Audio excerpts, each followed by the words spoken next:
And this is to keep you from health care. That's what this is. This is to keep you from health care because she's a gutless wonder who will not do what she promised.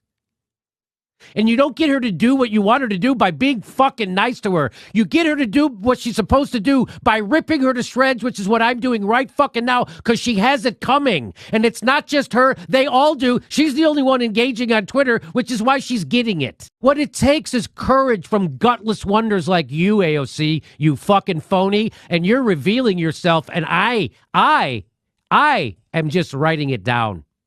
We are You're doing it. And we're marking it. This is her outing herself as a gaslighting motherfucker because you're broken, because you're corrupted and co-opted. And now we got to lay on you as hard as we can. Everybody sees through you.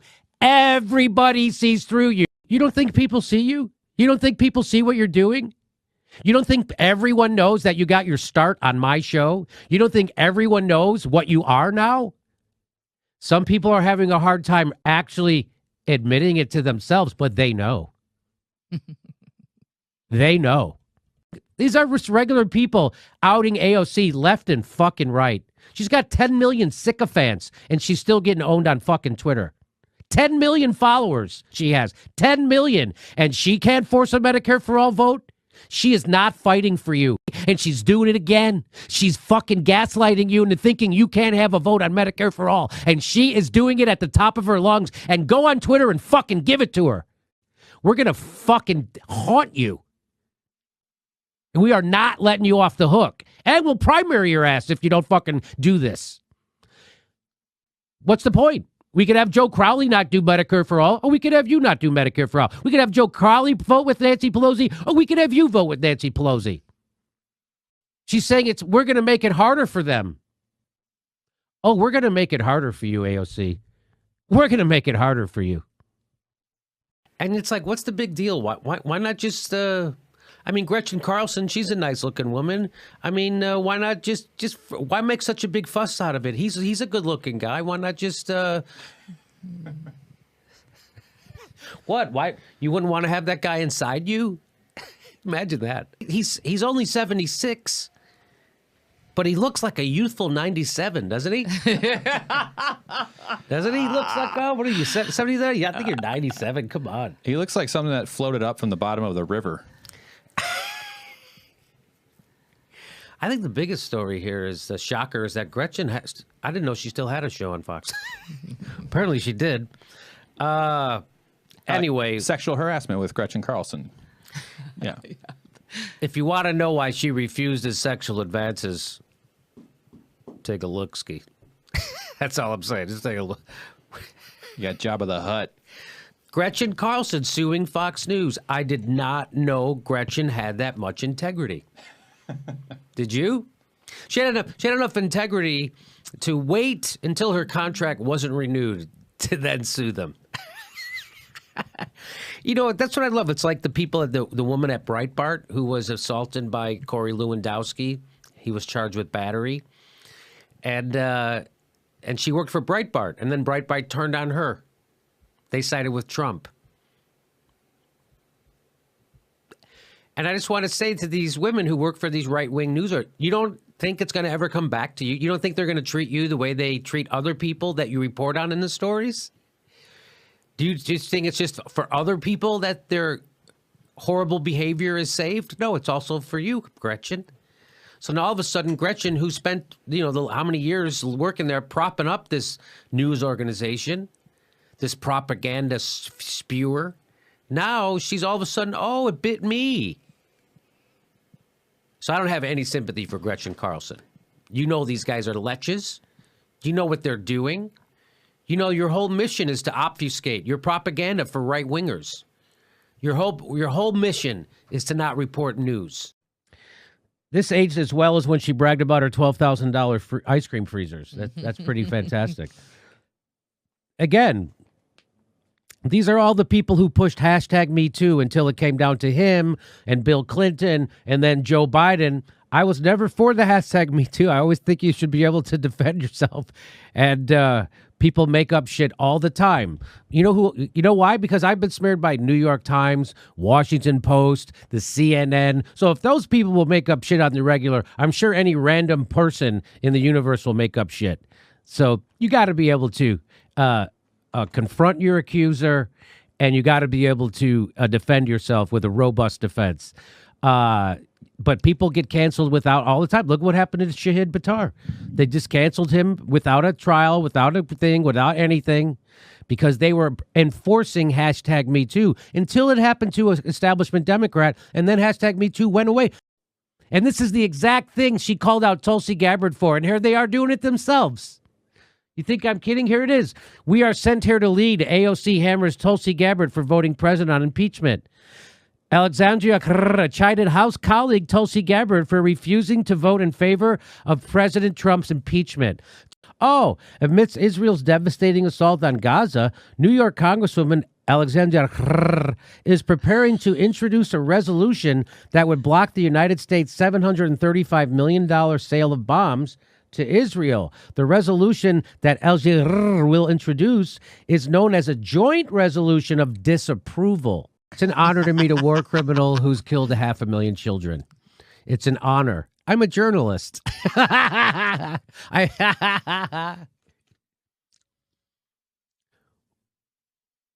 One time I was in a news studio, and I won't say who did this, but someone wore such a short... No. Anyway. You gave me a dirty look last week when I mentioned that. I thought it was funny. I'm just saying.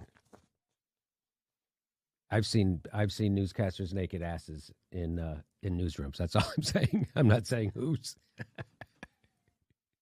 I think it was a nice news skirt. Yes, a nice news skirt.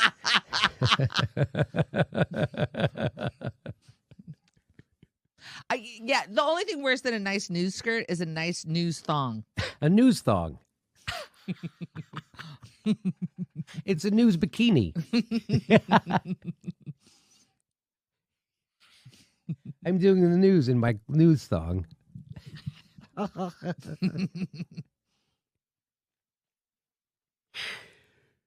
Oh, boy. She did this to me. She sent a DM to me last night. The last DM she sent me was April 14th, 2016. Watching you guys kick ass right now. That was her last DM to me. But here's how she's trying to threaten me. And I'll tell you why this is a big mistake on her part. She says, I'm sure you remember when you constantly made inappropriate comments about how sexy you found me at work, and even felt the need to ask me where I shop for my jeans so you can buy a pair for your wife so she dresses better. Thank you. That was followed by an apology card you wrote me for the degrading harassment. I've been holding back, letting you run your mouth nonstop as if you're some sort of warrior for what's good in the world. That's going to change. So now she's, instead of saying I'm paid by the Russians or saying I'm working for Assad, she's now going to try to pretend I sexually harassed her when I was at the Young Turks. So I remember I did ask her about, I want to buy a pair of jeans like that for my wife. Apparently that's offensive to her. I don't know if you ever watched The Young Turks, but all they talk about in the second hour when I used to be there was the most outrageous sex stories in the world. And I'll tell you this story. The story about that was followed by an apology card you wrote me for degrading harassment. Anna Kasparian used to dress, when I worked there, unbelievably inappropriately for a newsroom. She looked like she was going to a rave. The skirt, one time she came into the newsroom with a skirt so short. It wasn't a pencil skirt. It was like a fluffy one too, but so short that she bent over in front of me and I literally saw her ass and her thong. She's wearing a thong. I literally saw it. Everybody saw it. And I go, hey, Anna, nice news skirt. And everybody laughed. Like they laughed louder than I thought they would. And so it humiliated her. She got humiliated in the middle of the newsroom, and I did it. And I felt bad. At that time, we were friendly, and I was just busting her balls, right, for dressing like that in a newsroom. You're going to bend over and show me your ass? I think that's a little, I'm not offended, but I think that's a little risque. Imagine if I did that, if I walked around showing my ass to everybody. So when I did that, so she got really mad. She got humiliated. Her face turned red. She tried to insult me back, and it just fell flat. And she looked, bad. And I felt bad for her. I didn't want to make her feel that, but I just wanted to make a little joke. And all I said was, "Hey, Anna, nice news skirt," and everybody in the newsroom, because everybody saw how inappropriate she used to dress. And everybody saw it. And so that's why it got such a huge laugh, and she was so humiliated. So I felt bad for her. So the next day I wrote her a card saying, "Hey, I'm sorry. I won't do that again. That was inappropriate. You don't have to worry about that happening again. I won't comment on your clothes anymore." I should have said, no matter how fucking ridiculous. You mean you'll stop commenting on her thong? On her thong that I could see. Max, where would you like to take the conversation? I don't know if you ever watched The Young Turks, but all they talk about in the second hour when I used to be there was the most outrageous sex stories in the world. So, and I mean, I don't want to have to tell you that Cenk literally sat next to Anna and said if he was in government, he would make it legal for people to have sex with animals. He literally said that. I'm not making that up. That people tweeted that video out. Fuck Jimmy Dore.